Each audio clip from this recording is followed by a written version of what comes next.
महाराज, बुद्ध आ गए।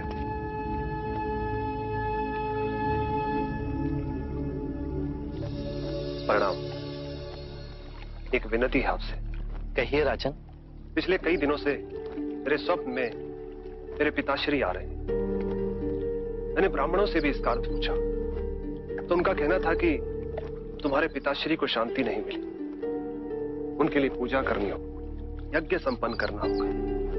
आप तो परम ज्ञान का स्वरूप है, तो विनती है आपसे कि पूजा विधि आप ही के हाथों से हो, जो मेरे पिताश्री तक पहुंचे, उन्हें मुक्ति मिले, जीवन मरण के इस चक्र से वो मोक्ष पाले।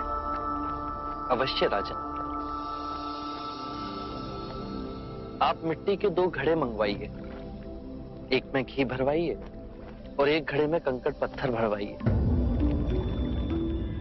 और उन दोनों घड़ों के मुंह कपड़े से बंधवा दीजिए और उन्हें लेकर नदी के तट पर आइए। मैं वहीं आपकी प्रतीक्षा करूंगा। मैं भी इसका प्रबंध करता हूं महाराज।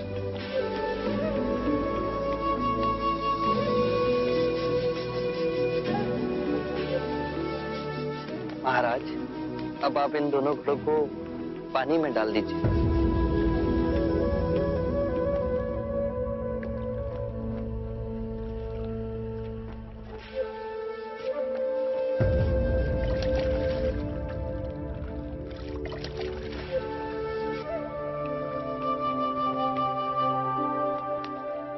महाराज, अब इन दोनों घड़ों को आप तोड़ दीजिए।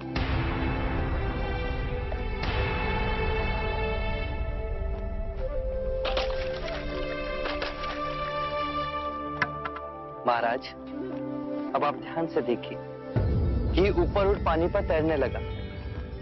अब बताइए, मेरे या किसी और के पूजा पाठ करने से क्या ये घी नीचे बैठ सकता है? असंभव। ये तो घी का स्वभाव ही नहीं। सत्य कहा आपने। उसी प्रकार किसी भी पूजा पाठ, विधि विधान, कर्म कांड के द्वारा पानी के अंदर डूबे हुए कंकड़ पत्थर क्या ऊपर आ तैर सकते हैं? नहीं बुद्ध, ये तो प्रकृति के नियम के विरुद्ध है। तो हम प्रकृति से भिन्न कैसे हुए? हम भी तो प्रकृति का ही रूप है। सत्य कहा बुद्ध। एक सत्य ये भी है राजन, यदि हमारे पूर्वजों ने अपने जीवन काल में कंकड़ पत्थर बोए, दुष्कर्म किए, तो वो स्वाभाविक ही कंकड़ पत्थर की तरह नीचे बैठ जाएंगे।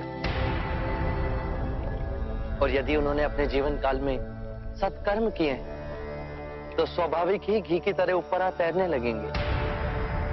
जो बोएंगे वही काटेंगे। परंतु इस शरीर रूपी जीवन काल में ही नहीं, अपितु इस शरीर रूपी जीवन काल के पश्चात वाली यात्रा में भी हम जैसे कर्म करेंगे वैसा ही फल मिलेगा।